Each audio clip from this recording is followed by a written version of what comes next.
the fun half, folks. And we were going to just open up with like, hey, we're building a concentration camp in Guantanamo. Mm-hmm. They have at this point, as of Saturday, the New York Times reports that there are 30 Venezuelans who have been moved from the U.S. to Guantanamo. Supposedly, we have no real way of knowing. They're Venezuelan gang members. There has been a lawsuit, and I don't have it in front of me right now. There has been a lawsuit by 3 Venezuelans who are at a detention facility who are worried they could be sent to Guantanamo because they're Venezuelan. It's tough to really sort of establish standing in this issue. But I want to make this clear because some people out there are spreading the misinformation that this isn't a big deal.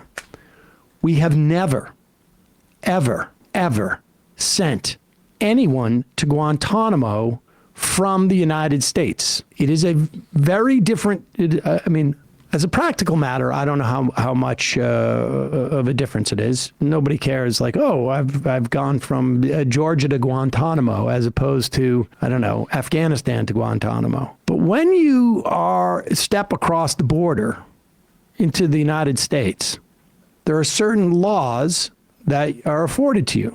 There are certain constitutional restrictions placed on the government as to what they can do, regardless of who you are. You understand the Constitution, at the very least, is about restricting government power. Mm-hmm. That restriction on government power applies whether you are a citizen or not a citizen. So the Constitution can actually apply to you because it applies to what our government does to you. They're supposed to have habeas corpus rights. And if you are sent to Guantanamo, which is supposedly been set up as a sort of like constitution-free, neither here nor there zone. And once the pipeline of people within the United States to Guantanamo, and to be frank, once Guantanamo was established for any type of prisoners, it was problematic. Once it was established for Haitian boat refugees, the reason why they did it in Guantanamo as opposed to, let's say, Florida, was because if those Haitian refugees landed in Florida, they would have been accorded certain rights under our system, both statutory and constitutional. Great point. So they were kept in Guantanamo because that's sort of a netherworld. Once you establish the legal framework, or even just the practical framework of people who are in the United States, ostensibly subject to constitutional and statutory rights of the United States, shipped to Guantanamo, it's just a matter of time before they do that with DACA recipients. And then, oh my gosh, pull this up. Citizens. DACA recipients, right? I know we didn't write this up because it was too late, but this is a prime example. Do you mind if we just play this really quickly, Sam?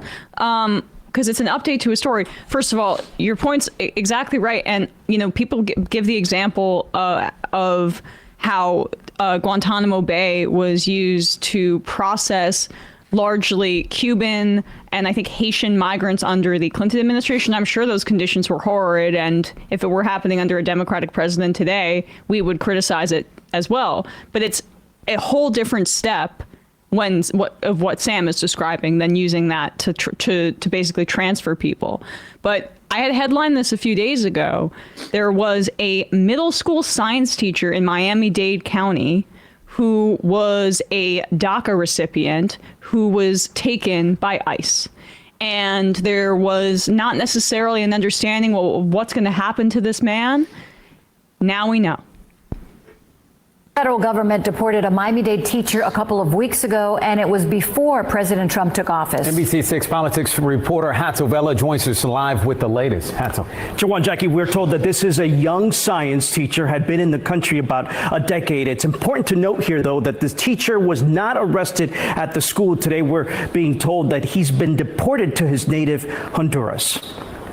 it's tragic in so many ways. We're now learning more about a Miami-Dade school's teacher detained by immigration officials. A middle school science teacher was allegedly detained when they went in for an immigration appointment. The teachers union confirming this happened a week prior to President Donald Trump taking office. While they won't confirm his name, we're told the teacher is 24 years old, came here at the age of 13. I believe that this person, unfortunately, has been deported. School board member Luisa Santos says this is certainly going to have an effect on students. As teachers, she says, are vessels of inspiration and provide strong foundation for many of them. And having been an undocumented student myself and knowing the fear that one can feel to think about coming home and a family member not being there, this is tragic. He was teaching science in District 4, which has 7 middle schools in that Hialeah area. That's potentially a team without a coach. That's potentially a club without a sponsor. Those are teachers without their colleagues. That family is a family that is now incomplete. We're told faculty at the school is devastated after hearing the teacher went in for his regular immigration checkup and was detained, never to be released again. The school board does not represent law enforcement. We are not ICE agents. We're educators. Both school board members assuring us schools remain safe spaces for children and student privacy is the law of the land. There are protocols that facilitate coordination. And that coordination I think that's good, really. I mean, so basically they clarified that he was detained after he had a routine appointment right before the Trump administration took place. And I got news for you. But in there's the a run up transition. to the Trump, in the Yes. run up to the Trump thing, several immigration lawyers I know, including one who calls into this program regularly, Ronald Reagan, said you could feel the ICE agents, essentially their disposition. They knew, like, it's Trump time is coming. Right. And so they started to, they wanted to hit the ground running.